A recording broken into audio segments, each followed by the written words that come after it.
guys, so today we're going to be making caramel nachos apples.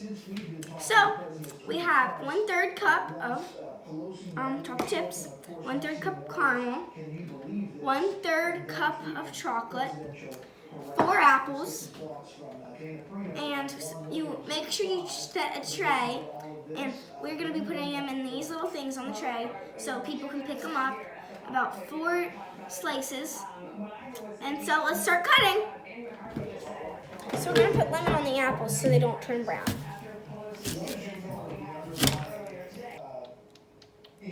Okay, now we're going to toss them. So we're going to put them in the cupcake holders so they're easier to pick up. Okay, now we're going to drizzle with some caramel.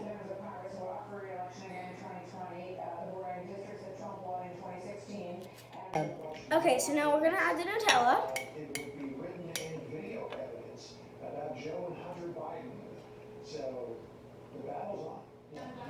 Okay, now we're going to add the chocolate chips.